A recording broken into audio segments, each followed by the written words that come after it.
আজকে আমাদের ট্রান্সপোর্ট ডকুমেন্টের 4 নম্বর ক্লাস। এটা লাস্ট ক্লাস। আজকে আমরা partial shipment, port of loading, port of discharge, আবার শিপিং গ্যারান্ট এবং লেটার অফ ইনডেমনিটি, এই কয়েকটা জিনিস কভার করব।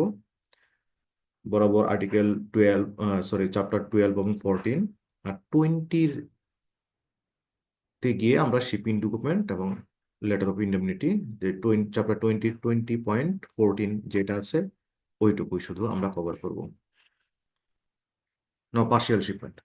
একটা এলসি যখন আমরা ইস্যু করি, সে ফর $1,00,000 যদি আমরা এলসি ইস্যু করি, তাহলে 43 পি ফিল্ডে আমরা পার্শিয়াল শিপমেন্ট অ্যালাউড করি, আবার অনেক সময় প্রহিবিট করি। অ্যালাউ করলে তার মানে 10 লাখ, $1,00,000 সমপরিমাণ যদি এলসি ভ্যালু হয়, তাহলে সে $1,00,000 সমপরিমাণ শিপমেন্ট সে পার্ট বাই পার্ট, সে ফর একটা সময় গিয়ে সে $10,000, আর একটা সময় $15,000, আরেক সময় হচ্ছে আপনার, এরকম করে সে পার্ট বাই পার্ট নিজের ইচ্ছা মতো সে শিপমেন্ট করতে পারবে, কোনো সমস্যা নাই। বাট এলসির ক্ষেত্রে প্রবলেম হচ্ছে যে আপনি যখন এলসি ইস্যু করবেন, তখন আপনার এটা আপনি পার্শিয়াল শিপমেন্ট অ্যালাউড প্রহিবিটেড করে দিলেন, কোনো সমস্যা নাই। কিন্তু প্রবলেমটা হচ্ছে যখন ডকুমেন্টটা প্রেজেন্টেশন হয়, তখন এটা পার্শিয়াল শিপমেন্ট কি না, এটা আপনার জন্য অনেক সময় ডিটারমাইন করা একটু টাফ হয়ে যায়।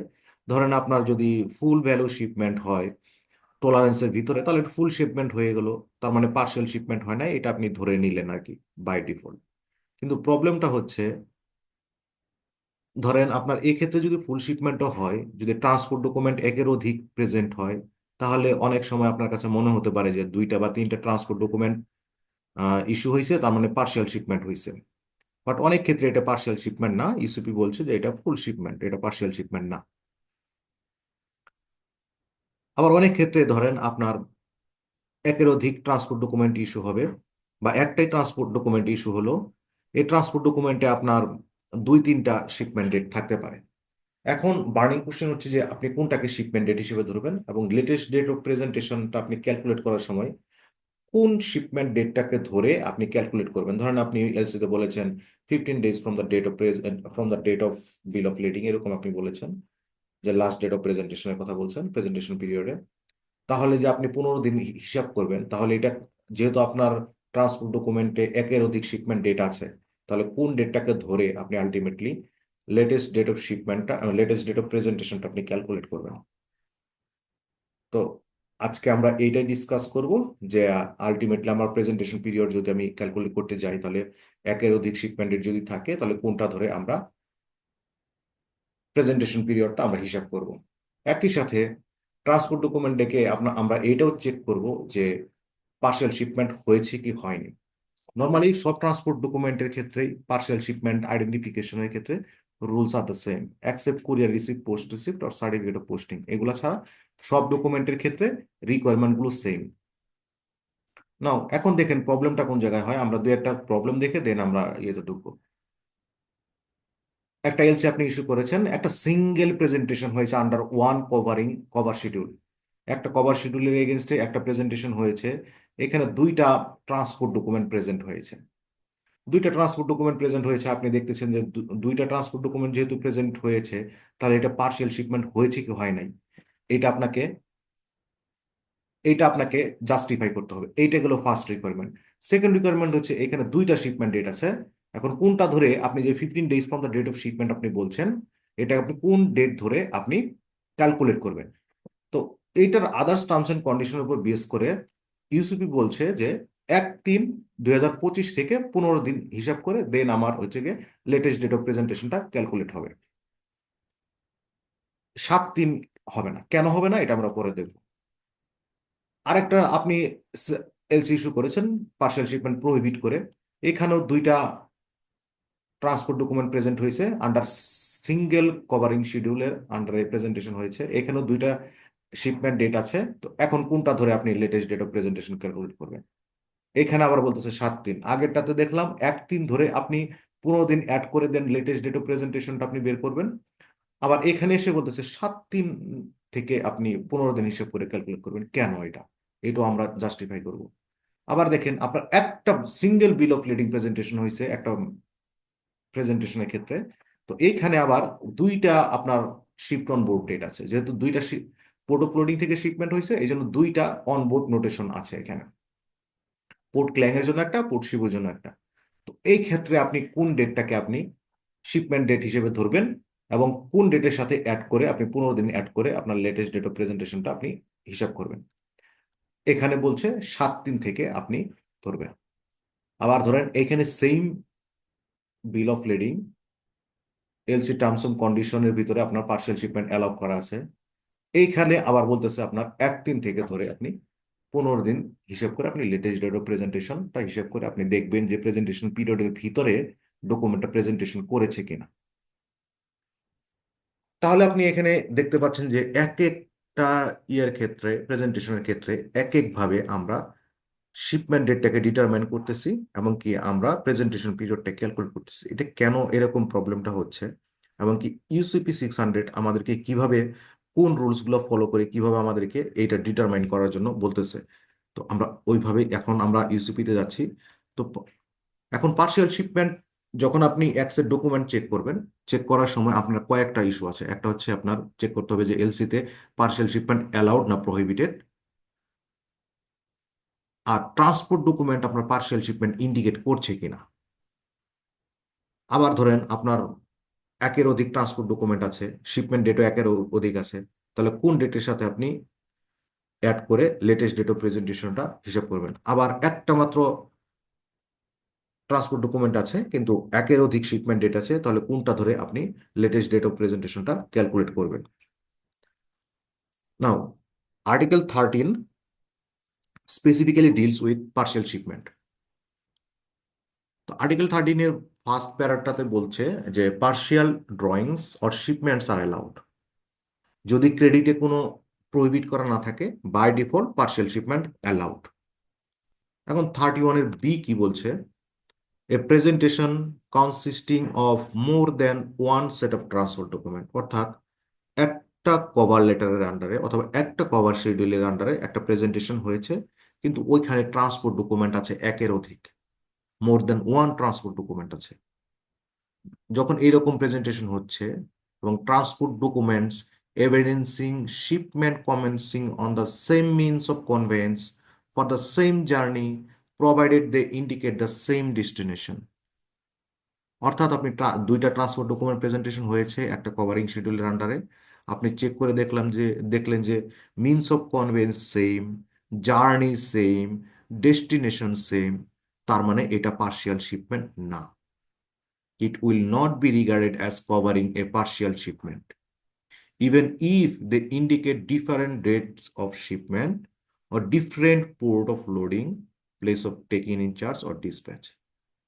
অর্থাৎ যদি ট্রান্সপোর্ট ডকুমেন্ট ইন্ডিকেশন প্রোভাইড করে যে সেম মিনস অফ কনভেন্সে আপনার শিপমেন্ট হয়েছে, সেম ডেস্টিনেশনের জন্য হয়েছে, সেম জার্নিতে হয়েছে, তার মানে হচ্ছে এটা পার্সিয়াল শিপমেন্ট না। ডাজন্ট ম্যাটার আপনার এখানে দুইটা ট্রান্সপোর্ট ডকুমেন্ট প্রেজেন্ট হয়েছে, পাঁচটা ট্রান্সপোর্ট ডকুমেন্ট প্রেজেন্ট হয়েছে, না 10টা ট্রান্সপোর্ট ডকুমেন্ট প্রেজেন্ট হয়েছে, ডাজন্ট ম্যাটার এটা। যদি এই তিনটা কন্ডিশন মিট করে তার মানে এটা পার্সিয়াল শিপমেন্ট না। এখানে আপনার এক একটা ট্রান্সপোর্ট ডকুমেন্টে পোর্ট অফ লোডিং ডিফারেন্ট থাকতে পারে, ডাজন্ট ম্যাটার। আবার শিপমেন্ট ডেটও ডিফার করতে পারে, doesn't matter.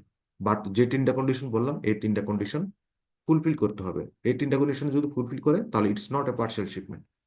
On the other hand 31-এর বি কি বলছে, a presentation consisting of one or more sets of transport documents evidencing shipment on more than one means of conveyance within the same mode of transport. তার মানে এইখানে আবার এসে বলতেছে যে একটা প্রেজেন্টেশন যেখানে একটা ট্রান্সপোর্ট ডকুমেন্টও থাকতে পারে, মাল্টিপল ট্রান্সপোর্ট ডকুমেন্টও থাকতে পারে। আগের বার আমরা দেখলাম যে ওখানে মাল্টিপল ট্রান্সপোর্ট ডকুমেন্টের কথা বললো, বাট এখানে বলছে ওয়ানও হতে পারে, ওয়ানের অধিকও হতে পারে। যদি ট্রান্সপোর্ট ডকুমেন্ট আপনি চেক করে দেখেন যে shipment on more than one means of conveyance, মানে একের অধিক মিনস অফ কনভেন্সের শিপমেন্ট হয়েছে, তাহলে এটাকে আপনি পার্সিয়াল শিপমেন্ট হিসেবে কাউন্ট করবেন। It will be regarded as covering A partial shipment even if the means of convince leaves on the same day for the same destination. Same ডেতে যদি leave করে, same ডেস্টিনেশনের জন্য যদি লিভ করে, doesn't matter, but means of convince যদি different হয় তাহলে এটা পার্সিয়াল শিপমেন্ট হিসেবে কাউন্ট হবে। তো এই আর্টিকেলটা আমরা যদি এইভাবে পড়ি অত বেশি আমাদের ক্লারিফিকেশন আমরা পাই না। তো এখন আমরা এটাকে একটু ভাঙবো আমাদের নিজেদের মতো করে। তো আমরা প্রথম একটাতে দেখলাম যে ওখানে বললো more than one set of transport document, আর একটাতে বললো one or more sets of transport document. এটা দ্বারা একটা ইন্ডিকেশন প্রোভাইড করে যে আসলে নাম আপনি পার্সিয়াল শিপমেন্ট হয়েছে কি হয়নি, এটা সবসময় আপনি নাম্বার অফ ট্রান্সপোর্ট ডকুমেন্ট দিয়ে আপনি জাস্টিফাই করতে পারবেন না। যেমন ধরেন presentation of multiple transport documents can indicate that partial shipment is not met, অর্থাৎ আপনার একের অধিক ট্রান্সপোর্ট ডকুমেন্ট থাকতে পারে, কিন্তু আপনি ইসিপির আন্ডারে যদি চেক করেন অনেক সময় দেখবেন যে পার্সেল শিপমেন্ট হয়নি। আবার দেখেন আপনার একটা মাত্র ট্রান্সপোর্ট ডকুমেন্ট প্রেজেন্টেশন হয়েছে, কিন্তু ইসিপির আন্ডারে আপনি চেক করতেছেন, এমনকি ওই ইসিপির আর্টিকেল অনুসারে চেক করে আপনি দেখতে পাইতে পারেন যে পার্সিয়াল শিপমেন্ট ইজ মেড। তার মানে এক্ষেত্রে আপনার number of transport document doesn't matter. Parcel shipment হয়েছে কি হয়নি এটা number of transport document determine করবে না। ট্রান্সপোর্ট ডকুমেন্টে আমরা যে আগে যে তিনটা কন্ডিশন বললাম, means of conveyance, same destination, same journey, এগুলোই ডিটারমাইন করবে আলটিমেটলি আপনার পার্সিয়াল শিপমেন্ট হয়েছে কি হয়নি। তাহলে একটা সিঙ্গেল প্রেজেন্টেশনে আপনার পার্সিয়াল শিপমেন্টটা কিভাবে ডিটারমাইন করা যায় আমরা এটা একটু চেক করি। দেখেন আমরা আবার 31-এর বিতে ফেরত যাই। A presentation evidencing shipment commencing on the same means of conveyance. Means of কনভেন্সটা কি ভেহিকেল, যেটাতে করে আমরা মুড আর মিনসের ভিতরে পড়েছিলাম, ডিফারেন্সটা আমরা পড়েছিলাম ফার্স্ট ক্লাসে। মিনস মানে হচ্ছে ভেহিকেল, যেটাতে করে আপনি ক্যারি করেছেন, vessel or by truck by train, এগুলো হচ্ছে ভ্যাসেল, এগুলো হচ্ছে ভেহিকেল মানে মিনস। তো মিনস যদি সেম মিনস হয়, অর্থাৎ আপনার ট্রান্সপোর্ট ডকুমেন্ট তিনটা ট্রান্সপোর্ট ডকুমেন্ট আছে, বিল অফ লেডিং আছে, তিনটাতে ধরেন আপনার মেনশন করা আছে ভ্যাসেল এক্স, ফার্স্ট ট্রান্সপোর্ট ডকুমেন্টও ভ্যাসেল এক্স, সেকেন্ড ট্রান্সপোর্ট ডকুমেন্টও ভ্যাসেল এক্স, থার্ড ট্রান্সপোর্ট ডকুমেন্টও আপনার ভ্যাসেল এক্স। তার মানে সেম মিনস অফ কনভেন্স, তার মানে হচ্ছে আপনার এটা পার্সিয়াল শিপমেন্ট না। সেকেন্ড যে কন্ডিশনটা আপনাকে ফুলফিল করতে হবে, for the same journey that indicate the same destination. Journey same journey আর সেম ডেস্টিনেশন আর দ্য সেম, তার মানে জার্নি নিয়ে আপনাকে চিন্তা করতে হবে না, আপনি দেখবেন যে ডেস্টিনেশনটা সেম কিনা। এখন আগের এক্সাম্পলের মতো আপনার তিনটা ট্রান্সপোর্ট ডকুমেন্ট, আপনার তিনটাতেই ডেস্টিনেশন বলা আছে চিটাগাং। তার মানে আমরা সেম জার্নিটা বাদ দিলাম, আমার হলো সেম মিনস অফ কনভেন্স আর সেম ডেস্টিনেশন। আমি তিনটা ট্রান্সপোর্ট ডকুমেন্টে দেখলাম যে সেম মিনস অফ কনভেন্স, তার মানে ভেসেল এক্স, এবং তিনটা ট্রান্সপোর্ট ডকুমেন্টে ডেস্টিনেশন হচ্ছে চিটাগাং পোর্ট, মানে সেম ডেস্টিনেশন। যখন এই দুইটা কন্ডিশনই ফুলফিল করছে তখন it will not be regarded as partial shipment. আমার কাছে তিনটা ট্রান্সপোর্ট ডকুমেন্ট আছে, তিনটা same means of convince indicate করছে, তিনটাই সেম ডেস্টিনেশন ইন্ডিকেট করছে, এটা পার্সিয়াল শিপমেন্ট হিসেবে কাউন্টেড হবে না। দেখেন তাহলে আমার এখন দেখেন আমার আর্টিকেলটা পড়তে গেলে আমি প্রপার ক্লারিফিকেশন পাই না, বাট আপনি যখন পার্সিয়াল শিপমেন্ট হয়েছে কি হয়নি এটা ডিটারমাইন করার জন্য আপনি সব সময় দুইটা কন্ডিশন খেয়াল করবেন ট্রান্সপোর্ট ডকুমেন্ট চেক করার সময়। দেখবেন যে সেম মিনস অফ কনভেন্স কিনা, মানে ভেহিকেলটা সেম কিনা, সেকেন্ড হচ্ছে ডেস্টিনেশন সেম কিনা। এই দুইটা কন্ডিশন ফুলফিল করলেই এটা পার্সিয়াল শিপমেন্ট না। এই দুইটা কন্ডিশনের ভিতরে কোনো একটা ব্রেক করলে এটা পার্সিয়াল শিপমেন্ট। যেমন ধরেন আমার তিনটাতে, একটাতে ছিল তিনটা ট্রান্সপোর্ট ডকুমেন্ট, একটাতে ভ্যাসেল এক্স, আরেকটাতেও ছিল ভ্যাসেল এক্স, বাট পরেরটাতে হচ্ছে ভ্যাসেল ওয়াই, তার মানে এটা পার্সিয়াল শিপমেন্ট। আবার ধরেন তিনটা ট্রান্সপোর্ট ডকুমেন্টের ভিতর মধ্যে দুইটা ট্রান্সপোর্ট ডকুমেন্টে ছিল ডেস্টিনেশন পয়েন্ট ছিল চিটাগাং, আর একটা হচ্ছে মংলা, তার মানে এটা পার্সিয়াল শিপমেন্ট। এই দুইটা কন্ডিশনের ভিতরে কোনো একটা ব্রেক করলে এটা পার্সিয়াল শিপমেন্ট হিসেবে কাউন্টেড হবে। Doesn't matter, doesn't matter if these three conditions are met in transport document, it's not partial shipment। মানে এই কন্ডিশন যদি মিট হয় তার মানে সেম মিনস অফ কনভেন্স হয়, সেম ডেস্টিনেশন হয়, তাহলে এটা পার্সিয়াল শিপমেন্ট হিসেবে কাউন্টেড হবে না। যদিও যদিও আপনার হাতে একের অধিক ট্রান্সপোর্ট ডকুমেন্ট প্রেজেন্ট হয়েছে, more than one set of transport document presented হয়েছে, যদিও ওই ট্রান্সপোর্ট ডকুমেন্টে আপনার মাল্টিপুল ডেট অফ শিপমেন্ট আছে, শিপমেন্ট ডেটগুলো মিলছে না, শিপমেন্ট ডেটগুলো আপনার মিলছে না, তারপরেও এটা আমার পার্সেল শিপমেন্ট হিসেবে কাউন্টেড হবে না। Different date of different port of loading indicate করতে পারে, প্লেস অফ রিসিভ ইন্ডিকেট করতে পারে, ডাজন্ট ম্যাটার, এটা পার্সিয়াল শিপমেন্ট হিসেবে কাউন্টেড হবে না। তার মানে আমি আবার বলছি, পার্সিয়াল শিপমেন্ট হয়েছে কি হয়নি এটা ডিটারমাইন করার জন্য দুইটা কন্ডিশন ফুলফিল করতে হবে। দুইটা কন্ডিশনের দিকে আপনার সব সময় নজর রাখতে হবে আপনার ট্রান্সপোর্ট ডকুমেন্ট যখন প্রেজেন্টেড হয়, যে আপনার মিনস অফ কনভেন্স আর destination, same means of conveyance আর সেম ডেস্টিনেশন যদি থাকে ট্রান্সপোর্ট ডকুমেন্টে, তাহলে এটা পার্সিয়াল শিপমেন্ট না। যদি ডিফারেন্ট মিনস অফ কনভেন্স হয়, এটা পার্সিয়াল শিপমেন্ট। আবার ডিফারেন্ট ডেস্টিনেশন যদি হয়, এটা partial shipment. Does not matter যে ট্রান্সপোর্ট ডকুমেন্ট কয়টা প্রেজেন্ট হয়েছে, অথবা শিপমেন্ট ডেট ভেরি করতেছে কি করে নাই, ডাজন্ট ম্যাটার, অথবা পোর্ট অফ লোডিং ভেরি করতেছে কি করে নাই, ডাজন্ট ম্যাটার। এখন দেখেন সেম মিনস অফ কনভেন্সের এক্সাম্পলটা দেখেন। আপনার একটা প্রেজেন্টেশন হয়েছে আন্ডার সিঙ্গেল কভারিং শিডিউল, একটা মাত্র ট্রান্সপোর্ট ডকুমেন্ট ছিল। দেখেন আমার মিনস অফ কনভেন্স একটাই প্রোভাইড করছে, ওশেন ভেসেল, দেখেন মেডিটেরিয়ান নাইটস। তার মানে একটা মাত্র মিনস অফ কনভেন্স, মানে সি মিনস অফ কনভেন্সে আপনার শিপমেন্টটা হয়েছে, তার মানে এটা পার্সিয়াল শিপমেন্ট না। বাট এইখানে দেখেন একটা মাত্র ট্রান্সপোর্ট ডকুমেন্টই প্রেজেন্ট হয়েছে, বাট ভেসেল দেখেন এখানে দুইটা ইন্ডিকেট করছে। মিনস অফ কনভেন্স দুইটা ইন্ডিকেশন প্রোভাইড করছে, একটা হচ্ছে মেডিটেরিয়ান নাইটস অ্যান্ড মাইটি কিং। তার মানে সেম মিনস অফ কনভেন্স না, আমার দুইটা মিনস অফ কনভেন্স, তার মানে এটা পার্সিয়াল শিপমেন্ট হিসেবে কাউন্টেড হবে, even though single bill of lading has been presented. তারপরেও কিন্তু আমার এটা পার্সিয়াল শিপমেন্ট হিসেবে কাউন্টেড করতে হচ্ছে, বিকজ অফ হচ্ছে মিনস অফ কনভেন্স ডিফারেন্ট, দুইটা মিনস অফ কনভেন্স একের অধিক। এটাই আপনার আইএসবিপি E8 বলছে, যে shipment on more than one vessel is partial shipment even if each vessel leaves on the same day for the same destination. Does not মানে আপনার same ডেতে শিপমেন্ট হতে পারে, সেম ডেস্টিনেশনের জন্য যেতে পারে, ডাজন্ট ম্যাটার, বাট আপনার মিনস অফ কনভেন্স যদি ডিফারেন্ট হয়, একের অধিক হয়, তাহলে এটা পার্সিয়াল শিপমেন্ট হিসেবে কাউন্টেড হবে। তার মানে আবার আমাদের দুইটা কন্ডিশন, একটা দেখেন সেম মিনস অফ কনভেন্স আর সেম ডেস্টিনেশন। আমাদের এলসিতে কন্ডিশন ছিল partial shipment prohibited any port of Malaysia থেকে এনি পোর্ট অফ বাংলাদেশ। এখন ধরেন একটা সিঙ্গেল প্রেজেন্টেশন হয়েছে আন্ডার সিঙ্গেল ফরওয়ার্ডিং শিডিউল, ওইখানে দেখেন আপনার দুই সেট ট্রান্সপোর্ট ডকুমেন্ট প্রেজেন্ট হয়েছে, একটাতে পোর্ট অফ লোডিং কালাউপুর, আর একটা হচ্ছে শিবপুর। পোর্ট অফ লোডিং আপনার কনসার্ন না, পার্সেল শিপমেন্ট আইডেন্টিফাই করার জন্য পোর্ট অফ লোডিং আপনার মিনস অফ মানে কনসার্ন না। আপনি দেখেন পোর্ট অফ ডিসচার্জ মানে ডেস্টিনেশন পয়েন্ট সেম, দুইটা ট্রান্সপোর্ট ডকুমেন্টেই destination point same, Chittagong port Chittagong port.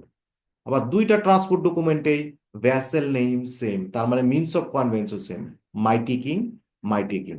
তার মানে same means of conveyance, same destination, and it's not a partial shipment even though more than one set of transport document has been presented under a single covering schedule. আবার দেখেন এই example, second example দেখেন, এইখানেও আমার একটা forwarding শিডিউলের আন্ডারে দুইটা transport document আমার প্রেজেন্টেড হয়েছে, দুই সেট ট্রান্সপোর্ট ডকুমেন্ট প্রেজেন্ট হয়েছে। তো একটাতে আমার বলছে পোর্ট অফ লোডিং কালাউ পোর্ট, আর একটাতে বলছে শিব পোর্ট। আপনার এই ক্ষেত্রেও মানে পার্সেল শিপমেন্ট আইডেন্টিফাই করার জন্য পোর্ট অফ লোডিং আপনার কনসার্ন না।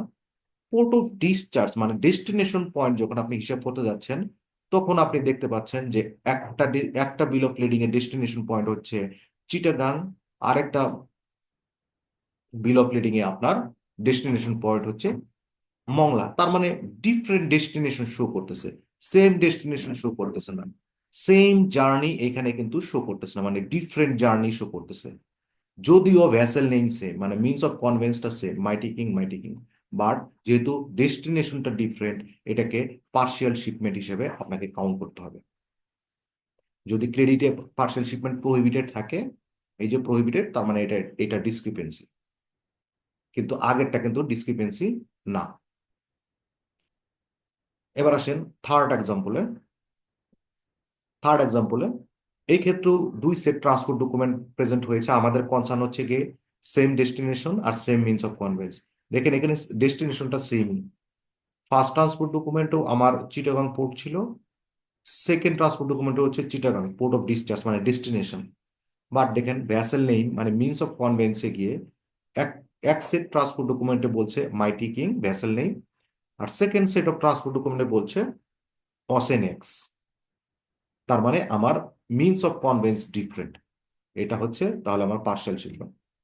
তার মানে আবার সাম আপ করি, same means of conveyance same destination যদি শো করে তাহলে এটা পার্সিয়াল শিপমেন্ট না। ডাজন্ট ম্যাটার কয় সেট ট্রান্সপোর্ট ডকুমেন্ট প্রেজেন্ট হয়েছে, যদি এই দুইটা কন্ডিশনের ভিতরে কোনো একটা কন্ডিশন ব্রেক হয় তাহলে এটা পার্সিয়াল শিপমেন্ট। অর্থাৎ মিনস অফ কনভেন্স যদি ডিফারেন্ট শো করে তাহলে এটা পার্সিয়াল শিপমেন্ট, ডেস্টিনেশন যদি ডিফারেন্ট শো করে তাহলে এটা পার্সিয়াল শিপমেন্ট। এখন আসেন, আপনি ক্রেডিটে পার্সিয়াল শিপমেন্ট প্রহিবিটেড করেছেন, বাট একটা সিঙ্গেল কভারিং শিডিউলের আন্ডারে মাল্টিপল ট্রান্সপোর্ট ডকুমেন্ট প্রেজেন্টেড হয়েছে। তার মানে হচ্ছে একের অধিক আপনার ট্রান্সপোর্ট ডকুমেন্ট প্রেজেন্ট হয়েছে। তাহলে যেহেতু আপনি ক্রেডিটে পার্সেল শিপমেন্ট প্রহিবিটেড করেছেন, ট্রান্সপোর্ট ডকুমেন্টে এরকম ইন্ডিকেশন প্রোভাইড করা থাকা যাবে না যে পার্সেল শিপমেন্ট হয়েছে, যেহেতু আপনি ক্রেডিটে প্রহিবিট করছেন। তার মানে যদি আপনার ট্রান্সপোর্ট ডকুমেন্টে যদি শো করে যে পার্সেল শিপমেন্ট হয়েছে তাহলে এটা ডিসক্রিপেন্সি। এন্ড শো করে কিভাবে কিভাবে আপনার ইন্ডিকেশন প্রোভাইড করতে পারে যে পার্সেল শিপমেন্ট হয়েছে? একই রকমের রুলস, যদি different means of convince show করে তাহলে এটা পার্সেল শিপমেন্ট, ডিফারেন্ট ডেস্টিনেশন যদি শো করে ইটস এ পার্সেল শিপমেন্ট। দুইটার যে কোনো একটা কন্ডিশন যদি মিট করে তাহলেই হচ্ছে আপনার এটা পার্সেল শিপমেন্ট হিসেবে কাউন্ট হবে। এখন আপনি ট্রান্সপোর্ট ডকুমেন্ট চেক করে দেখলেন যে পার্সেল শিপমেন্ট না, আগের দুইটা কন্ডিশন চেক করে দেখলেন যে it's not a parcel shipment, তাহলে আপনার ওই দুইটা ট্রান্সপোর্ট ডকুমেন্ট আপনার দুইটা ডেট অফ শিপমেন্ট আছে, তাহলে ওই দুইটা ডেটের ভিতরে যেটা লেটেস্ট ডেট অফ শিপমেন্ট ওইটাকে আপনি শিপমেন্ট ডেট হিসেবে ধরবেন। আবারও বলি, দুইটা ট্রান্সপোর্ট ডকুমেন্ট আপনার কাছে আছে, আপনি চেক করে দেখলেন যে এটা পার্সেল শিপমেন্ট হয়নি, তার মানে এই দুইটা ট্রান্সপোর্ট ডকুমেন্টের ভিতরে শিপমেন্ট ডেটের মধ্যে যে ডেটটা লেটেস্ট ডেট অফ শিপমেন্ট ওইটিকে আপনি শিপমেন্ট ডেট হিসেবে ধরবেন। ওই লেটেস্ট ডেট অফ শিপমেন্টের সাথে শিপমেন্টটাকে ধরেই আপনি আলটিমেটলি প্রেজেন্টেশন পিরিয়ডটা ক্যালকুলেট করবেন। ক্যালকুলেট করে দেখবেন যে লাস্ট ডেট অফ প্রেজেন্টেশনের ভিতরে বেনিফিশিয়ারি ডকুমেন্টটা প্রেজেন্ট করেছে কিনা। তবে একের অধিক যে আমার শিপমেন্ট ডেট আছে, মানে আমার দুইটা ট্রান্সপোর্ট ডকুমেন্টের দুইটা শিপমেন্ট ডেট আছে, দুইটা শিপমেন্ট ডেটই আমার এলসিতে যে লেটেস্ট ডেট অফ শিপমেন্ট আছে ওই শিপমেন্ট ডেটের ভিতরে থাকতে হবে। এক্সাম্পল দেখি, আমার একটা ডকুমেন্টারি ক্রেডিট আমরা ইস্যু করেছিলাম, পার্সিয়াল শিপমেন্ট আমরা প্রহিবিটেড করেছিলাম। এনি পোর্ট অফ মালয়েশিয়া ছিল আর any port of Bangladesh, full set of bill of lading আমরা চেয়েছিলাম, আর প্রেজেন্টেশন পিরিয়ড বলেছিলেন 15 days from the date of shipment. এখন দেখেন, একটা সিঙ্গেল প্রেজেন্টেশন হয়েছে, দুইটা বিল অফ লেডিং প্রেজেন্ট হয়েছে আপনার এন্ডে। এখন আমরা আমাদের দুইটা কন্ডিশন দিয়ে আমরা জাজ করি যে প্রেজেন্টেশনটা পার্সিয়াল শিপমেন্টটা পার্সিয়াল হয়েছে না পার্সিয়াল হয়নি। প্রথমটা হচ্ছে মিনস অফ কনভেন্স সেম কিনা। দেখেন অসেন ভেসেল, এখানে মাইটি নাইটস, এখানেও মাইটি নাইটস, মানে আমার ফার্স্ট কন্ডিশন মিট হয়ে গেল, সেম মিনস অফ কনভেন্স। এবার সেকেন্ড কন্ডিশন হচ্ছে কি সেম ডেস্টিনেশন কিনা। এখানে দেখেন পোর্ট অফ ডিসচার্জ চিটাগাং, এইখানেও পোর্ট অফ ডিসচার্জ হচ্ছে চিটাগাং। তার মানে আমার দুইটা কন্ডিশনই মিট হয়ে গেল, same means of convince and same destination. তার মানে এটা পার্সিয়াল শিপমেন্ট না, এটা পার্সেল শিপমেন্ট হিসেবে কাউন্টেড হবে না। তার মানে আমি এলসিতে বলেছিলাম পার্সেল শিপমেন্ট প্রহিবিটেড, আমার এটা পার্সেল শিপমেন্ট হয়নি, আমার এলসি টার্মসের সাথে মিলে গেল। এখন সেকেন্ড ইস্যু হচ্ছে যে বেনিফিশিয়ারি লাস্ট ডেট অফ প্রেজেন্টেশনের ভিতরে ডকুমেন্টটা প্রেজেন্ট করেছে কিনা। এটার জন্য আমি এখানে প্রেজেন্টেশন পিরিয়ড বলেছিলাম 15 days from the date of shipment. কারণ 15 days from the date of shipment আমি যদি হিসাব করতে চাই তাহলে আমার কাছে দুইটা শিপমেন্ট ডেট আছে, একটা হচ্ছে শিপড অন বোর্ড ডেট, একটাতে 7 দিন, আর একটা হচ্ছে শিপড অন বোর্ড ডেট 1 দিন। তাহলে আমি কোনটা ধরবো? আমরা জানি যদি পার্সিয়াল শিপমেন্ট না হয় তাহলে লেটেস্ট ডেট অফ শিপমেন্টটাকে ধরে আমি প্রেজেন্টেশন পিরিয়ডটা ক্যালকুলেট করব। অর্থাৎ আমার এখানে লেটেস্ট ডেটটা হচ্ছে কোনটা? 7 দিন। 7 দিন হচ্ছে আমার লেটেস্ট ডেট। 7 দিন ধরে 7 দিনের সাথে আমি 15 দিন অ্যাড করে আমি চেক করে দেখব লেটেস্ট ডেট অফ প্রেজেন্টেশন পিরিয়ডের ভিতরেই সে ডকুমেন্টটা নমিনেটেড ব্যাংকের কাউন্টারে প্রেজেন্ট করেছে কিনা। তাহলে এক্ষেত্রে আমার 7 দিনের সাথে 7 দিনকে আমার শিপমেন্ট ডেট হিসেবে ধরতে হবে, দিনের সাথে আমি 15 দিন যোগ করে আমার প্রেজেন্টেশন পিরিয়ডটা আমি হিসাব করব। আর চেক করব যে বেনিফিশিয়ারি ওই প্রেজেন্টেশন পিরিয়ডের ভিতরে নমিনেটেড ব্যাংকের কাউন্টারে অথবা কনফার্মিং ব্যাংকের কাউন্টারে অথবা ইস্যুইং ব্যাংকের কাউন্টারে ডকুমেন্টটা প্রেজেন্টেশন করেছে কিনা। যদি না করে থাকে তাহলে লেট প্রেজেন্টেশন হিসেবে আপনি ডিসক্রিপেন্সি ধরতে পারবেন। এবার আসেন আর একটা এক্সাম্পল। আমার এক্ষেত্রে পার্সেল শিপমেন্ট প্রহিবিটেড ছিল, কন্ডিশনগুলো সেম। এখন এটা পার্সেল শিপমেন্ট হয়েছে কিনা এটা আমাকে ডিটারমাইন করতে হবে। আমার কিন্তু ট্রান্সপোর্ট ডকুমেন্ট সে কিন্তু একটাই প্রেজেন্ট করেছে, এক্ষেত্রে কিন্তু মাল্টিপল ট্রান্সপোর্ট ডকুমেন্ট প্রেজেন্ট করেন। আমার কাজ হচ্ছে যে পার্সেল শিপমেন্ট হয়েছে কিনা এটা আমার ডিটারমাইন করতে হবে দুইটা কন্ডিশন। দেখেন এখানে same means of conveyance, means of convince একটাই, মেডিটেরিয়ান নাইটস। আর সেম ডেস্টিনেশন, আমার পোর্ট অফ ডিসচার্জ কিন্তু একটাই, চিটাগাং পোর্ট। তার মানে এটা পার্সেল শিপমেন্ট হয় নাই। তার মানে আমার এই কন্ডিশনের সাথে পার্সেল শিপমেন্ট প্রহিবিটেড এটার সাথে এটা ম্যাচ করে গেছে। সেকেন্ড ইস্যু হচ্ছে, প্রবলেমটা হচ্ছে আমার যদিও এটা সিঙ্গেল ট্রান্সপোর্ট ডকুমেন্ট কিন্তু এইখানে দুইটা অনবোর্ড ডেট আছে। দুইটা অনবোর্ড ডেট আছে, একটা হচ্ছে 7/3 অ্যাট পোর্ট ক্ল্যান আর 1/3 অ্যাট পোর্ট শিবো। এক্ষেত্রে কি হয়েছে যে মেডিটারেন নাইটস হচ্ছে আমার পোর্ট শিবো থেকে যাত্রা শুরু করেছে। 1/3 সে পোর্ট শিবু থেকে গুডসটা নিয়েছে, দেন সে পোর্ট ক্ল্যাং এ গিয়েছে। 7/3 বাকি গুডস সে পোর্ট ক্ল্যাং থেকে নিয়ে দেন চিটাগাং এর উদ্দেশ্যে যাত্রা শুরু করেছে। এই জন্যই এই বিল অফ লেডিং এ দুইটা শিপড অন বোর্ড ডে, একটা হচ্ছে 7/3 আর একটা 1/3। এখানে কোশ্চেন হচ্ছে আপনি কোনটাকে শিপমেন্ট ডেট হিসেবে কাউন্ট করবেন এবং প্রেজেন্টেশন পিরিয়ড হিসাব করার ক্ষেত্রে কোন শিপমেন্ট ডেটটাকে আপনি ধরবেন। এক্ষেত্রে আমরা দেখলাম যে পার্সেল শিপমেন্ট হয়নি, তার মানে আমরা জানি পার্সেল শিপমেন্ট যদি না হয় লেটেস্ট ডেট অফ শিপমেন্টটাকে ধরেই আমি প্রেজেন্টেশন পিরিয়ডটা হিসেব করব।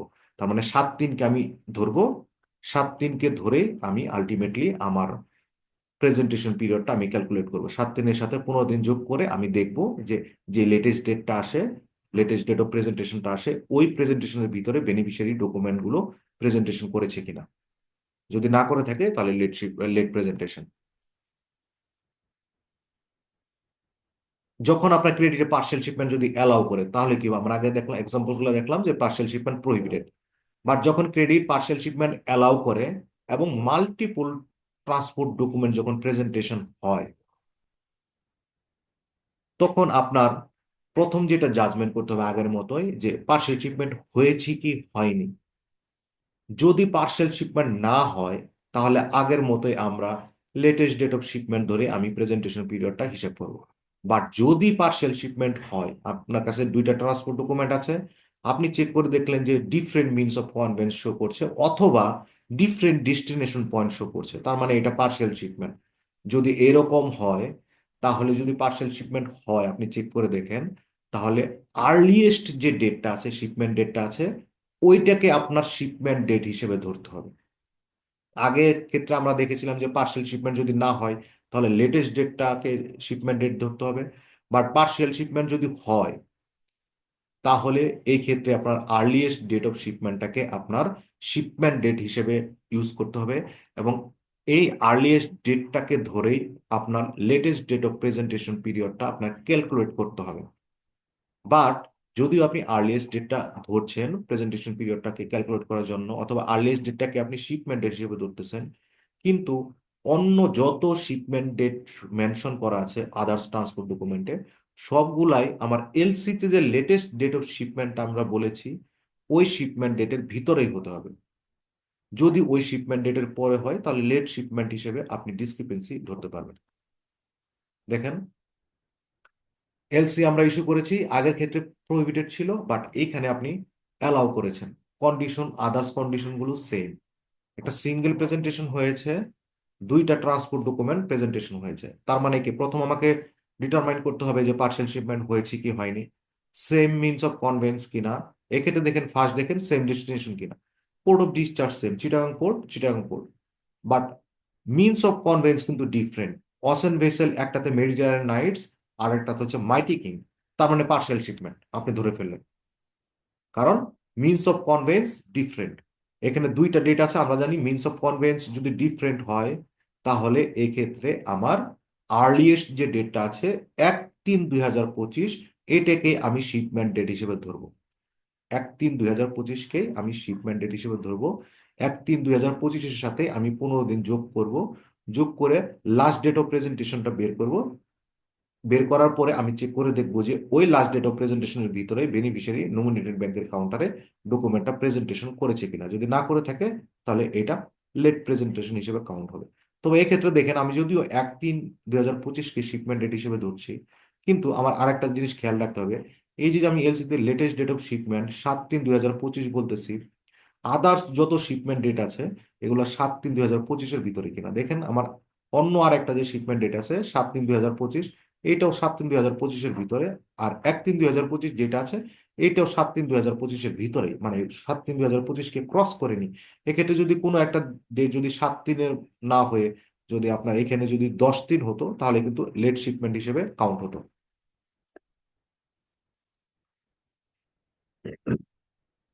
এটা আর একটা এক্সাম্পল। আপনি ক্রেডিটে পার্সেল শিপমেন্ট অ্যালাউ করেছেন, কিন্তু আপনার ট্রান্সপোর্ট ডকুমেন্ট প্রেজেন্ট হয়েছে, আপনার একটা ট্রান্সপোর্ট ডকুমেন্টই আপনার প্রেজেন্ট হয়েছে। আপনি এখানে দেখলেন means of conveyance same, Mediterranean Knights. But আপনি পোর্ট অফ ডিসচার্জে গিয়ে মানে ডেস্টিনেশন পয়েন্ট আপনি দেখতে পাচ্ছেন দুইটা, একটা চিটাগাং পোর্ট আর একটা মংলা পোর্ট। তার মানে ডিফারেন্ট ডেস্টিনেশন পয়েন্ট আপনি দেখতে পেলেন। তার মানে এটা পার্শিয়াল শিপমেন্ট। এবং কি দেখেন এইখানে কিন্তু আপনার দুইটা শিপ অন বোর্ড ডেট আছে। একটা পোর্ট ক্ল্যাং এর জন্য দুইটা পোর্ট অফ লোডিং ছিল, পোর্ট ক্ল্যাং আর একটা হচ্ছে গিয়ে আমার পোর্ট শিবু। দুইটা পোর্টের জন্য দুইটা শিপমেন্ট ডেট। একটা ট্রান্সপোর্ট ডকুমেন্টে দুইটা শিপ অন বোর্ড ডেট। তাহলে এক্ষেত্রে আমরা জানি যে পার্সেল শিপমেন্ট যদি হয় তাহলে আর্লিয়েস্ট ডেটটাকে শিপমেন্ট ডেট হিসেবে ধরে আপনি প্রেজেন্টেশন পিরিয়ড ক্যালকুলেট করবেন। এখন courier receive post receive certificate ও পোস্টিং এর ক্ষেত্রে আমি কিভাবে ডিটারমাইন করবো যে পার্সেল শিপমেন্ট হয়েছে কি হয়নি। এটা ডিটারমাইন করার প্রসেসটা সিম্পল। আপনি দেখবেন যতগুলো পোস্ট রিসিপ্ট বা কুরিয়ার রিসিপ্ট আপনার এন্ডে প্রেজেন্ট হয়েছে সবগুলো সেম কুরিয়ার সার্ভিস সাইন অথবা স্টেম করেছে কিনা, সেম প্লেসে এই কুরিয়ার রিসিপ্ট ইস্যু হয়েছে কিনা, সেম ডেটে ইস্যু হয়েছে কিনা, আর ডেস্টিনেশন সেম কিনা। তার মানে এই তিনটা কন্ডিশন যদি মিট হয় কুরিয়ার রিসিপ্ট, পোস্ট রিসিপ্ট আর সার্টিফিকেট অফ পোস্টিং এর ক্ষেত্রে, তাহলে এটা পার্শিয়াল শিপমেন্ট না। কোন একটা কন্ডিশন ব্রেক করলে এটা পার্শিয়াল শিপমেন্ট হিসেবে কাউন্টেড হবে। সে ফর বাংলাদেশ থেকে ধরেন আপনার, বাংলাদেশে ধরেন আপনি লোকাল ট্রেড ট্রানজাকশন, লোকাল এগেনস্টে আপনার ধরেন মতিঝিল সুন্দরবন কুরিয়ার থেকে শিপমেন্ট হয়েছে।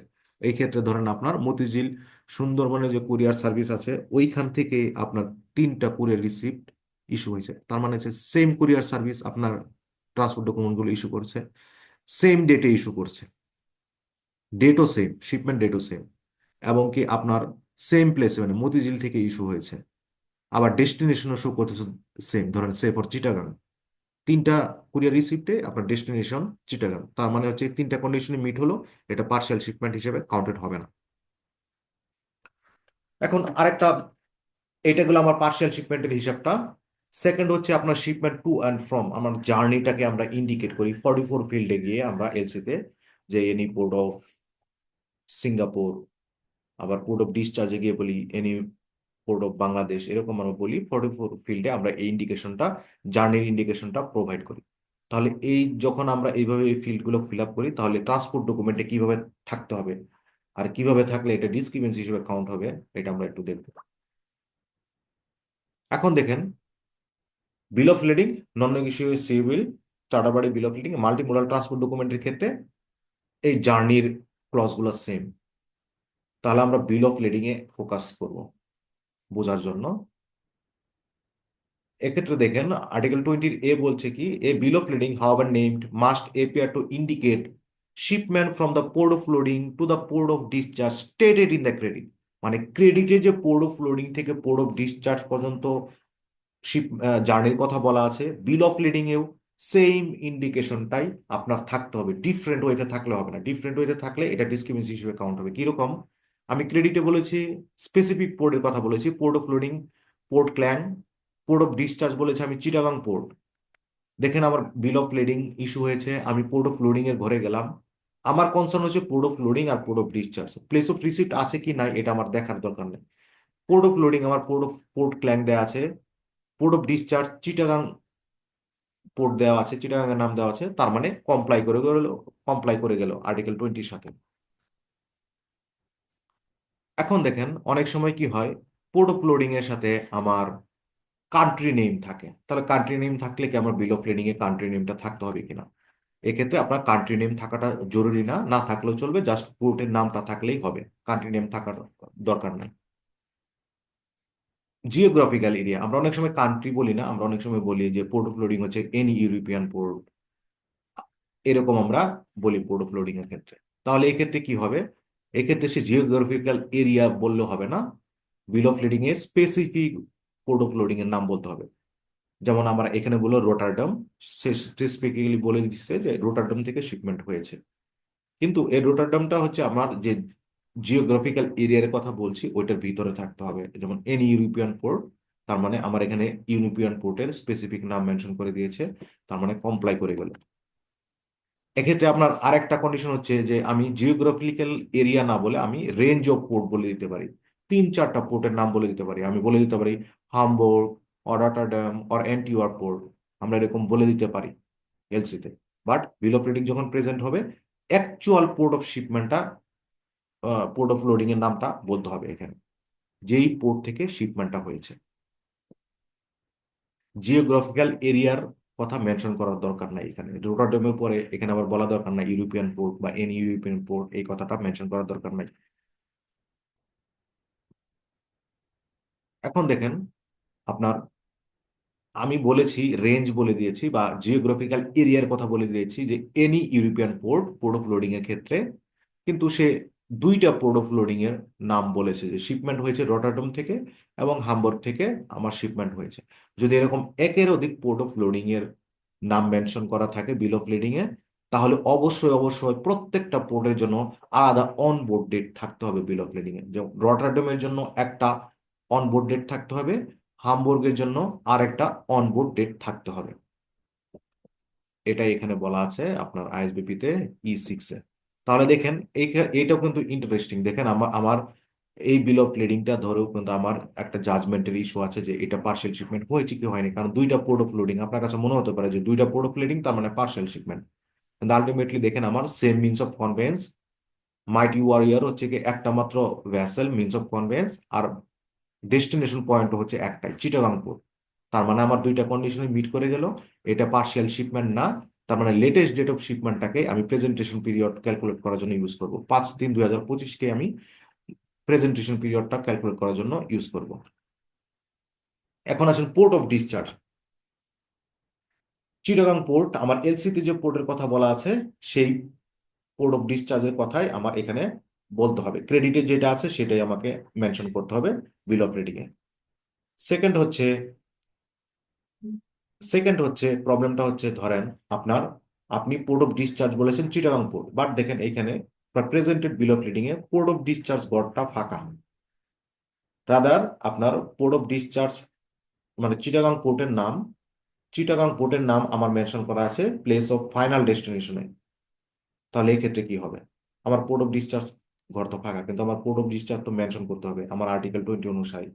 তাহলে এক্ষেত্রে আলাদাভাবে ইন্ডিকেশন প্রোভাইড করতে হবে বিল অফ রিডিং এ, যে পোর্ট অফ ডিসচার্জ চিটাগাং, অথবা এরকম বলতে হবে, the port of discharge is that stated under place of final destination, এরকম মেনশন করে দিতে হবে। ইন্ডিকেশন প্রোভাইড করতে হবে যে চিটাগাং পোর্টটাই হচ্ছে আমার পোর্ট অফ ডিসচার্জ, যদি ইন্ডিকেশন প্রোভাইড না করে ইটস এ ডিসক্রিপেন্সি। দেখেন আমি পোর্ট অফ ডিসচার্জ বলেছিলাম চিটাগাং পোর্ট, সাথে কান্ট্রি নেম বলেছিলাম, এখানে কান্ট্রি নেম মেনশন করার দরকার নাই, কান্ট্রি নেম মেনশন না করলেও হবে। আমি রেঞ্জ অফ পোর্টের কথা আমি বলেছিলাম যে এনইসি পোর্ট অফ বাংলাদেশ, এখানে এনইসি পোর্ট অফ বাংলাদেশ বললে হবে না, স্পেসিফিক অ্যাকচুয়াল পোর্ট অফ ডিসচার্জের নামটা মেনশন করতে হবে, এখানে মেনশন করে দিয়েছে Chittagong port, that means comply.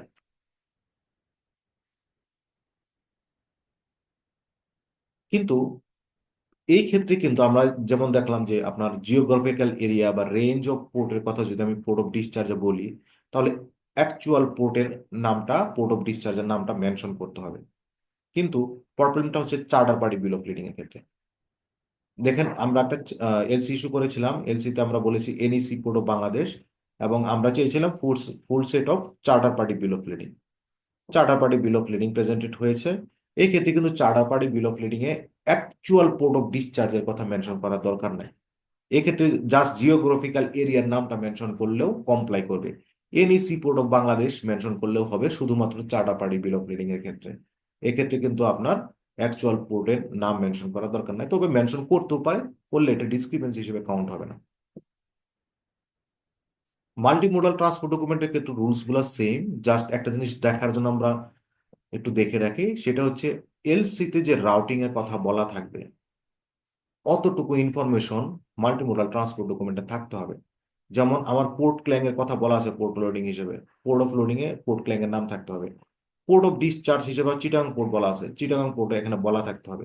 আবার প্লেস অফ ফাইনাল ডেস্টিনেশন আমি বলেছিলাম আইসিডি কমলাপুর, তাকে আইসিডি প্লেস অফ ফাইনাল ডেস্টিনেশনে আইসিডি কমলাপুর মেনশন করতে হবে। এক্ষেত্রে ধরেন ও এইভাবে মেনশন করলে ডিসক্রিপেন্সি হিসেবে কাউন্ট হতো। যেমন ও যদি শুধুমাত্র পোর্ট অফ লোডিং আর প্লেস অফ ফাইনাল ডেস্টিনেশন শুধুমাত্র যদি বিল অফ লেডিং এ মেনশন করতো, তাহলে এটা ডিসক্রিপেন্সি হিসেবে কাউন্ট হতো।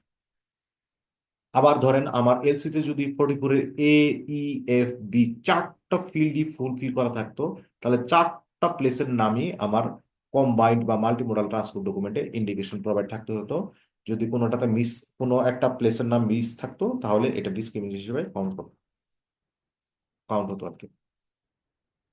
এবার আদার্স যে ট্রান্সপোর্ট ডকুমেন্ট গুলো আছে, airway bill, road transport document, railway receipt, inland waterway বিলের ক্ষেত্রে আপনার এটা আমরা কিভাবে জাস্টিফাই করব, যে পোর্ট অফ মানে আপনার জার্নিটাকে কিভাবে আমরা কমপ্লাই করব, এটা আমরা একটু দেখে নেই।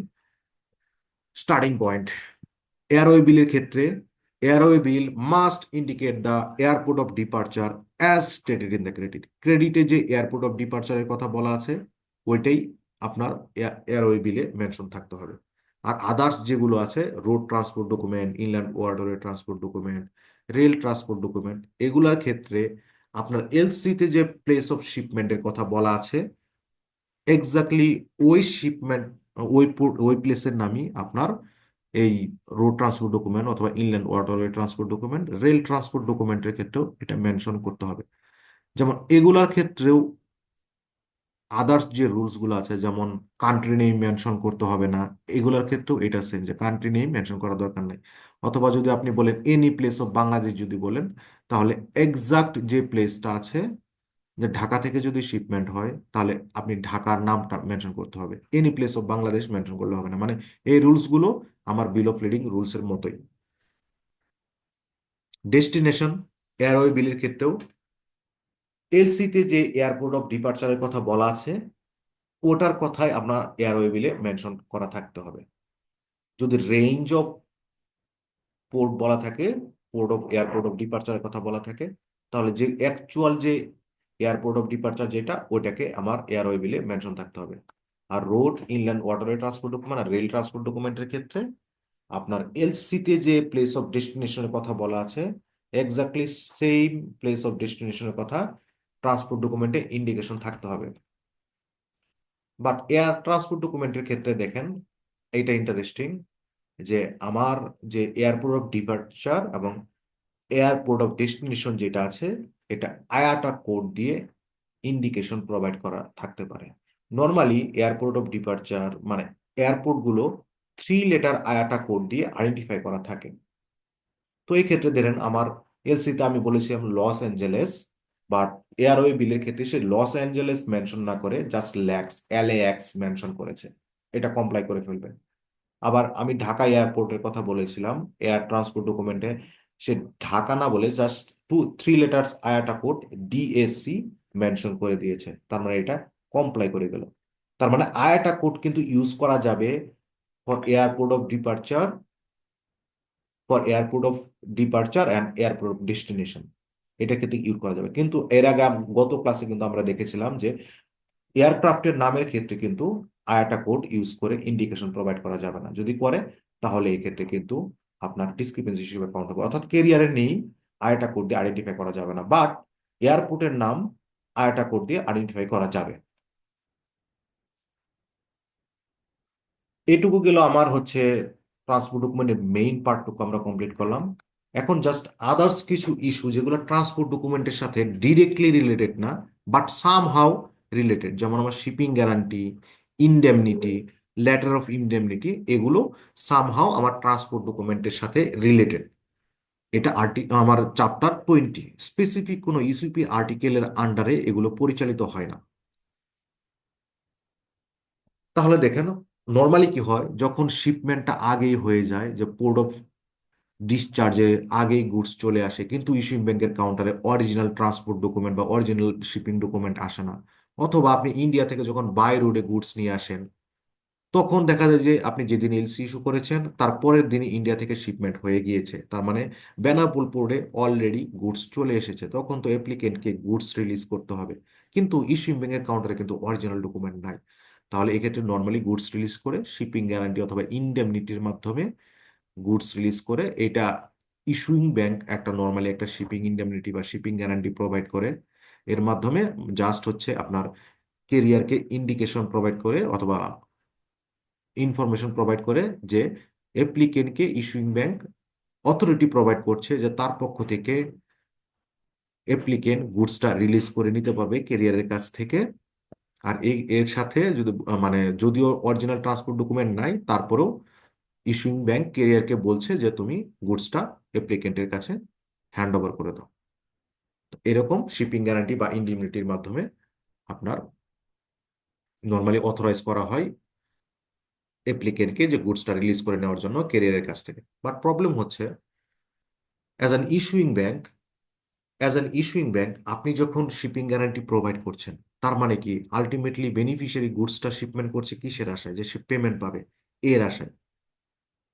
যখন আপনি আপনার আপনার কাস্টডিতে কিন্তু আলটিমেটলি গুডসটা শিপমেন্ট করেছে বেনিফিশিয়ারি, যে ইস্যুইং ব্যাংক পেমেন্টটা এনশিওর না করে এই ট্রান্সপোর্ট রিলেটেড ডকুমেন্ট যেগুলো আছে অথবা আপনার ওনারশিপ যে আছে, এটা টাইটেল আছে, এগুলো পাস করবে না, অথবা অ্যাপ্লিকেন্টের কাছে গুডস গুডস রিলেটেড ডকুমেন্টগুলো হ্যান্ড ওভার করবে না। তার মানে কি, অ্যাজ অ্যান ইস্যুইং ব্যাংক আপনার অব্লিগেশন হচ্ছে শিপিং গ্যারান্টি যখন আপনি ইস্যু করবেন অথবা ইনডেমনিটি ইস্যু করবেন, তখন আপনাকে এনশিওর করতে হবে যে আপনি পেমেন্টটা প্রপারলি, অথবা আপনার অ্যাপ্লিকেন্টের অ্যাকাউন্ট আপনি প্রপারলি ডেবিট করেছেন কিনা, অথবা বেনিফিশিয়ারির পেমেন্টটা আপনি এনশিওর করেছেন কিনা। তার মানে এক্ষেত্রে আপনার অব্লিগেশন হচ্ছে কি, আগে পেমেন্টটা এনশিওর করা, দেন হচ্ছে আপনার শিপিং গ্যারান্টি বা ইনডেমনিটি প্রোভাইড করা। আর যদি এটা না করেন তাহলে আপনি রিস্ক অফ কনভার্সনে পড়ে যাবেন। এটা legal terms. Risk of conversion হচ্ছে যে আপনার কাস্টডিতে গুডসটা বেনিফিশিয়ারি পাঠাইছে on the expectation of getting payment, আপনি পেমেন্টটা এনশিওর না করেই আপনি গুডসটা রিলিজ করে দেওয়ার ব্যবস্থা করে দিয়েছেন অ্যাপ্লিকেন্টকে। তার মানে আপনি আপনার যে আন্ডারটেকিং এটা আপনি ব্রেক করেছেন। আপনার উচিত ছিল যে আগে পেমেন্টটা এনশিওর করা, আপনি করেননি। তার মানে এই ক্ষেত্রে আপনি বেনিফিশিয়ারিকে পেমেন্ট দিতে বাধ্য থাকবেন, যদিও প্রেজেন্টেশনটা ডিসক্রিপেন্ট। তাহলে এই ক্ষেত্রে আপনাকে ফার্স্ট কাজ হচ্ছে, যখন শিপিং গ্যারান্টি বা ইন্ডেমনিটি প্রোভাইড করবেন, আপনার ফার্স্ট কাজটা হচ্ছে পেমেন্টটা এনশিওর করা। সেকেন্ড কাজটা হচ্ছে যে ডিসক্রিপেন্সি অল ওইবারের একটা ইন্ডেমনিটি আপনার অ্যাপ্লিকেন্টের কাছ থেকে নিয়ে নেয়। অর্থাৎ হচ্ছে গিয়ে ডকুমেন্ট ডিসক্রিপেন্ট হলেও এটা অ্যাকসেপ্ট করে নিবে, এরকম একটা আন্ডারটেকিং আপনার অ্যাপ্লিকেন্টের কাছ থেকে আপনাকে নিয়ে নিতে হবে।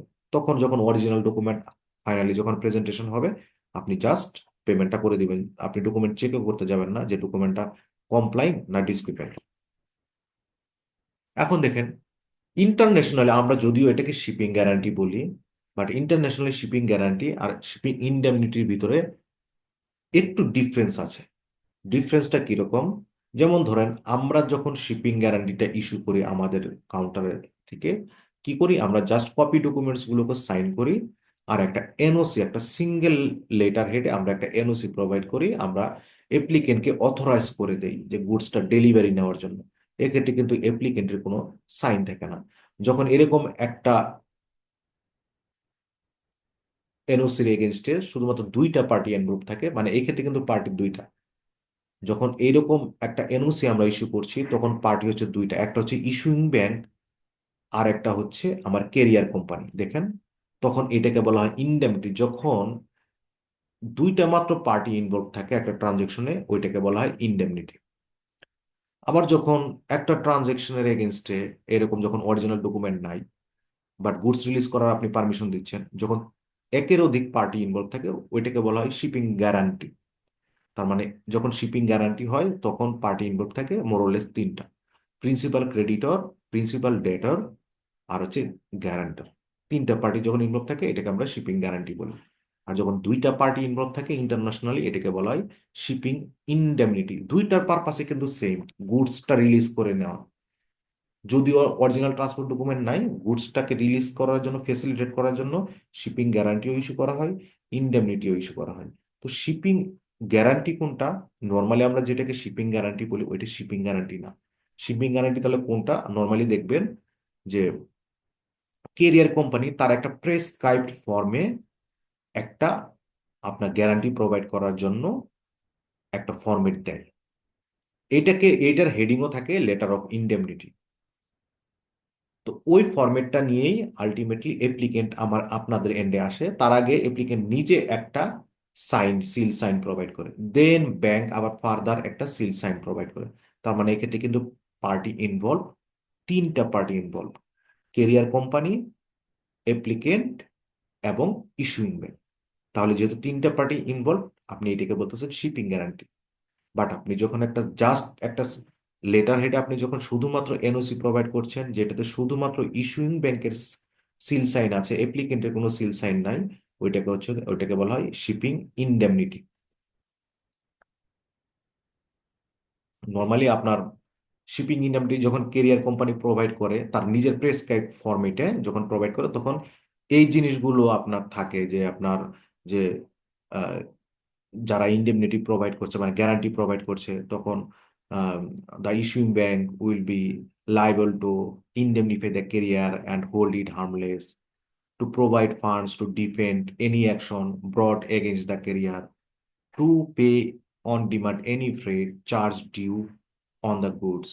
মানে এইরকম ক্লজ, বিভিন্ন ক্লজ ওই ইনডেমনিটি ফর্মে, যেটার হেডিংই থাকে লেটার অফ ইনডেমনিটি, ওই ফর্মে জেনারেল এই টার্মস এন্ড কন্ডিশন গুলো দেওয়া থাকে, যেটাতে আলটিমেটলি অ্যাপ্লিকেন্ট এবং ইস্যুইং ব্যাংক সাইন প্রোভাইড করে কেরিয়ারকে ইনডেমনিফাই করে। কি ইনডেমনিফাই করে? নর্মালি তো কেরিয়ার হচ্ছে আপনার অরিজিনাল বিল অফ লেডিং এর এগেনস্টে শুধুমাত্র গুডস রিলিজ করার জন্য লায়েবল।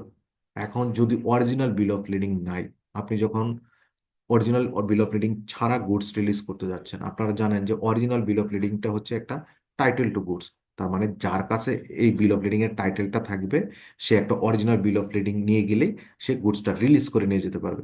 এখন ধরেন আলটিমেটলি আপনার যদি এরকম হয় শিপিং গ্যারান্টি দিয়ে গুডসটা রিলিজ করে নিয়ে গিয়েছে, এরপরে আদার্স কোনো পার্টি একটা অরিজিনাল বিল অফ লেডিং নিয়ে গিয়ে যদি বলে যে এই বিল অফ লেডিং এর কনসাইনি আমি, এই গুডস এর কনসাইনি আমি, মানে I am title to take the delivery of the goods, যদি এরকম হয়, যদি গিয়ে প্রেজেন্ট করে, তখন কিন্তু আলটিমেটলি কেরিয়ার কোম্পানি ওই যে বিল অফ লেডিং যে ব্যক্তি প্রেজেন্ট করেছে তার কাছে কিন্তু গুডস রিলিজ করার জন্য বাধ্য থাকবে, অথবা ওই ব্যক্তিকে তাকে ইনডেমনিফাই করতে হবে।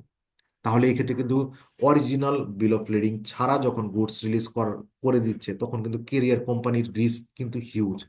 তাহলে কেরিয়ার কোম্পানিকে অবশ্যই তার নিজের একটা ইন্ডেমনিফিকেশন লাগবে, তার নিজের যে কম্পেনসেশন একটা লাগবে। এই জন্যই এই letter of indemnity, specific indemnity ফর্মে নর্মালি একটা আন্ডারটেকিং নিয়ে নেয় কেরিয়ার কোম্পানিগুলো। জাস্ট ওখানে সিম্পলি বলে যে ভাই আমি অরিজিনাল বিল অফ লিডিং ছাড়া আমি তোমাকে গুডস রিলিজ করার পারমিশন দিচ্ছি, ওকে ফাইন। অ্যাপারেন্টলি মনে হচ্ছে যে তুমি you are entitle to take the delivery goods, মানে ইন জেনারেল মনে হচ্ছে, অ্যাপারেন্টলি মনে হচ্ছে তুমি নিয়ে যাও, সমস্যা নাই। কিন্তু ভবিষ্যতে যদি কোনো ব্যক্তি একটা অরিজিনাল বিল অফ লেডিং নিয়ে এসে বলে যে he is entitle to take the delivery of the goods, এবং ওই অরিজিনাল বিল অফ লেডিং দেখে যদি মনে হয় যে না, ওই পার্সনই ultimately hold the title to goods, যদি এরকম মনে হয়, তাহলে ওই ব্যক্তিকে যদি আমার ইন্ডেমনিফাই করতে হয়, তাহলে আমি যত কস্ট ইনকার করব এর জন্য, সমস্ত এই কস্ট, যদি কোনো কস্ট ইনকার হয় তাহলে ওর জন্য তুমি আমাকে ইন্ডেমনিফাই করতে বাধ্য থাকবা। যদি কোনো লিগেল ইস্যুস অ্যারাইজ করে, তাহলে ওই লিগেলের ইস্যু ফুলফিল করতে গিয়ে আমি যদি কোনো কস্ট ইনকার করি, তাহলে ওই ক্ষেত্রে ওই সমস্ত কস্ট প্রোভাইড করার জন্য তুমি বাধ্য থাকবা। অথবা বিল অফ লেডিং এর আন্ডারে যদি ফ্রেট চার্জ প্রোভাইড করার জন্য অ্যাপ্লিকেন্ট রেসপন্সিবল থাকে, তাহলে এক্ষেত্রে যদি আমি ফ্রেট চার্জটা না পাই, তাহলে এই ইন্ডেমনিটির আন্ডারে তুমি অ্যাজ অ্যান ইন্ডেমনিটি প্রোভাইডার তুমি আমাকে ফ্রেট চার্জটা দিতে বাধ্য থাকবা। এরকম স্পেসিফিক ফরম্যাট থাকে। অনেক কেরিয়ার কোম্পানি স্পেসিফিক ফরম্যাটে আপনার আন্ডারটেকিং নিয়ে নেয়। ওই আন্ডারটেকিং এ ইস্যুইং ব্যাংকেরও সাইন থাকে, অ্যাপ্লিকেন্টেরও সাইন থাকে, তাহলে ওইটা হচ্ছে গিয়ে শিপিং গ্যারান্টি। আর যেগুলোতে স্পেসিফিক কোনো ফরম্যাট থাকে না, ইস্যুইং ব্যাংক জাস্ট অ্যাপ্লিকেন্টকে অথরাইজ করে দেয় গুডসের ডেলিভারিটা নেওয়ার জন্য, ওইটাকে বলা হয় ইনডেমনিটি। জাস্ট, আর ইনডেমনিটিতে মেন প্রবলেমটা হচ্ছে ইনডেমনিটির কোনো স্পেসিফিক এক্সপায়ারি থাকে না। কোনো স্পেসিফিক এক্সপায়ারি থাকে না, মানে আনলিমিটেড পিরিয়ডের জন্য লাইবিলিটি থাকে যখন কেরিয়ার তার নিজের প্রেসক্রাইবড ফরম্যাটে নেয় ইনডেমনিটিটা। ওইটা নর্মালি আপনার লিগেল হচ্ছে যখন কোনো স্পেসিফিক কোনো আন্ডারটেকিং এ আপনার টেনর থাকে না, তখন ওইটার আলটিমেট টেনর হচ্ছে 6 to 7 ইয়ার্স। এটা কিন্তু সিডিসিএস এক্সামে আসে, স্ট্রেট কোশ্চেন আসে যে একটা লেটার অফ ইন্ডেমনিটিতে স্পেসিফিক কোনো এক্সপায়ারি নাই, তার মানে ওই লাইবিলিটিটা কত বছরের জন্য, তখন আপনার রেঞ্জ থাকবে আপ টু 6 to 7 ইয়ার্স, আপনাকে এটা সিলেক্ট করতে হবে। আবার অনেক সময় লেটার অফ ইন্ডেমনিটিতে আপনার জাস্ট গুডসের ভ্যালুটা মেনশন করা থাকে না, ওইখানে 200% পর্যন্ত আপনার গুডস এর ভ্যালু মেনশন করে দেয়, অথবা বলে দেয় যে the issuing bank will be liable to provide up to 200% of the goods value, এরকম বলা থাকতে পারে। এর রিলেটেও আপনার সিম্পল আপনার কোশ্চেন কিন্তু সিরিজে আসে। অথবা আপনার লেটার অফ ইনভেন্টিভিটিতে আপনার কোন কোন ইনফরমেশন গুলো থাকে, যেমন consignee, vessel voyage number, bill of lading number, quantity and description of goods, amount, এই জিনিসগুলা দিয়ে আপনার কোশ্চেন আসে, আপনাকে জাস্ট এটা পড়তে হবে ইনফরমেশন।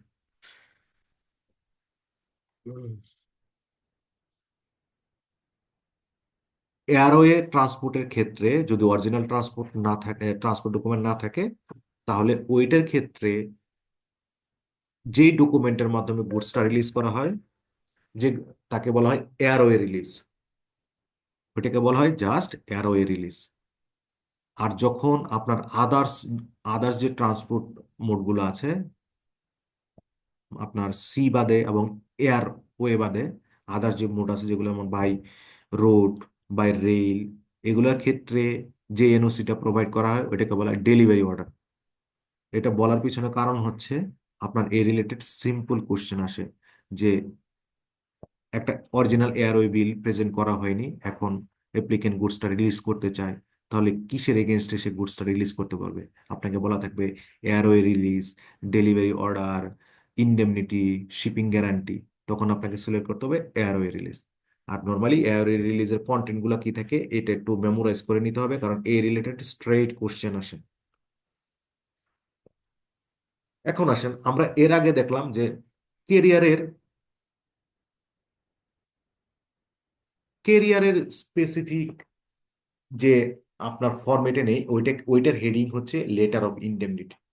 বাট আলটিমেটলি একটা ফরেন ট্রেড ট্রানজাকশনের ক্ষেত্রে লেটার অফ ইনডেমনিটি বলতে ডিফারেন্ট একটা ডকুমেন্টকে বোঝায়। কোন ডকুমেন্টটা আপনি সিম্পলি কল্পনা করেন, যেসব কমোডিটি আইটেম যেমন crude oil, say for crude oil, crude oil international মার্কেটে কেনা বেচা হয়, অথবা এর সাথে রিলেটেড ডকুমেন্টস গুলো ইন্টারন্যাশনাল মার্কেটে কেনা বেচা হয়। নর্মালি যারা কেনা বেচা করে ওরা কিন্তু আলটিমেট কনজিউমার না, ক্রুড অয়েলের আলটিমেট কনজিউমার না, জাস্ট এক পার্টি 10% প্রফিটে আরেক পার্টির কাছে বিক্রি করে, আবার ওই পার্টি আরেক পার্টির কাছে 10% প্রফিটে বিক্রি করে, এরকম মাল্টিপল সেলস হয় ডাউন দ্য স্ট্রিম। তো এই ক্ষেত্রে আলটিমেটলি দেখা যায় যখন আলটিমেট যে বেনিফিশিয়ারি আপনার ওই ক্রুড অয়েলটা পারচেস করে এবং সে একটা এলসির এগেনস্টে শিপমেন্ট করতে যায়, ধরেন শিপমেন্টটা করে দিল, করে দেওয়ার পরও তার কাছে ultimately original charter party bill of lading কিন্তু তার কাছে নাই, কিন্তু তার টার্গেট হচ্ছে খুব দ্রুত সে পেমেন্টটা এনশিওর করবে।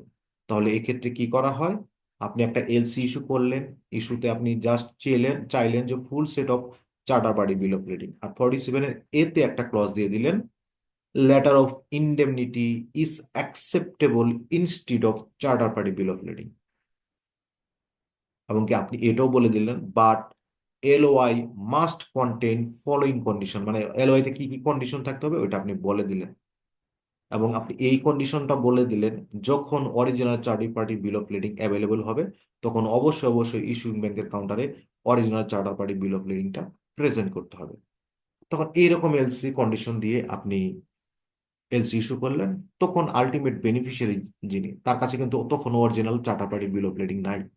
কারণ 10-12 বার সেল হয়ে তার কাছে আলটিমেটলি ওনারশিপটা আসছে, কিন্তু respective charter party bill of leading endorse হতে হতে তার কাছে এখনো কিন্তু আসে নাই, টাইটেলটা পাস হয়ে তার কাছে এখনো আসে নাই। তখন সে কি করবে? Ultimately others commercial invoice, packing list, certificate of origin এগুলো অ্যারেঞ্জ করবে এবং একটা লেটার অফ ইনডেমনিটি সে প্রোভাইড করবে। ইনডেমনিটিতে নর্মালি কি থাকবে? ওই শিপমেন্ট রিলেটেড ইনফরমেশনগুলো থাকবে, সাথে সাথে সে এরকম বলবে, we have marketable title free and clear of any lien or encumbrance to the above product. মানে সে জাস্ট সিম্পলি বলবে, আমার কাছে ভাই অরিজিনাল ট্রান্সপোর্ট ডকুমেন্ট নাই, আমি লেটার অফ ইন্ডেমনিটিটা আমি প্রেজেন্ট করছি, তুমি এইটার এগেনস্টে তুমি আমাকে পেমেন্টটা করে দাও।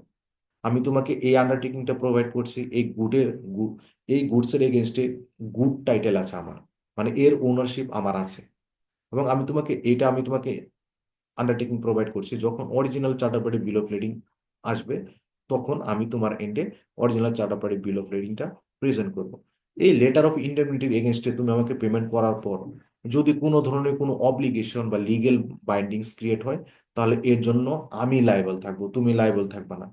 এবং কি, সে এইখানে এইটাও ইন্ডিকেশন প্রোভাইড করবে যে যেহেতু আমার গুড টাইটেল আছে, অ্যাপ্লিকেন্ট চাইলে এই লেটার অফ ইন্ডেমনিটিটা নিয়ে গিয়ে সে কেরিয়ারের কাছ থেকে গুডসটা রিলিজ করে নিতে পারবে, অথবা আমার যে শিপ আছে শিপের কাছ থেকে গুডসটা রিলিজ করে নিতে পারবে। এইরকম একটা আন্ডারটেকিং দেয় লেটার অফ ইন্ডেমনিটি ফর্মে।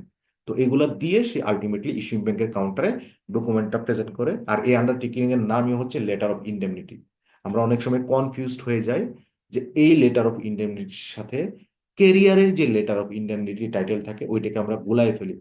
আলটিমেটলি কেরিয়ারের ওই ইন্ডেমনিটির হেডিং থাকে লেটার অফ ইন্ডেমনিটি, বাট ওইটা আলটিমেটলি ট্রেড ট্রানজাকশনের ক্ষেত্রে লেটার অফ ইন্ডেমনিটি না। আলটিমেটলি বেনিফিশিয়ারি যখন এরকম একটা আন্ডারটেকিং প্রোভাইড করে তখন এটাকে বলা হয় লেটার অফ ইন্ডেমনিটি। তো ইস্যুইং ব্যাংকের কাউন্টারে ডকুমেন্টটা প্রেজেন্ট হবে লেটার অফ ইন্ডেমনিটি সহ। Issuing bank ultimately letter of indemnity check করবে না, এটা কমপ্লায়েন্সের জন্য চেক করা হয় না, অথবা ইউসিপির কোনো আর্টিকেলও নাই এটাকে চেক করার জন্য। জাস্ট সে পেমেন্টটা করে দিবে। অ্যাপ্লিকেন্টও হচ্ছে আপনার হয়তোবা সে এই লেটার অফ ইন্ডেমনিটিটা নিয়ে গিয়ে সে গুডসটা রিলিজ করে নিবে। নেওয়ার পর আলটিমেটলি যখন চার্টার পার্টি বিল অফ লেডিংটা অ্যাভেলেবল হবে, original charter party bill of লেডিংটা, তখন সে এই চার্টার পার্টি বিল অফ লেডিংটা প্রেজেন্ট করে সে যে এই লেটার অফ ইন্ডেমনিটিটা প্রোভাইড করেছিল এটাকে সে রিলিজ করে নিয়ে যাবে। তো এই letter of indemnity, shipping guarantee, shipping indemnity, airway release, delivery order আজকে ডিসকাস করার প্রধান কারণ হচ্ছে যে এটা easy to understand, self explanatory, but include করার প্রধান কারণ হচ্ছে যে এই রিলেটেড কোশ্চেন আপনার সিডিসিএস এক্সামে থাকে, স্ট্রেট কোশ্চেন, আপনার ইজি মার্কস অবটেন করার ক্ষেত্রে আপনার এটা হেল্প করবে। তো আজকে আমাদের প্রেজেন্টেশন এই পর্যন্তই। সবাইকে ধন্যবাদ। সবুজ আছো? জি স্যার, আছি স্যার। ছিলি নাকি এমনি জাস্ট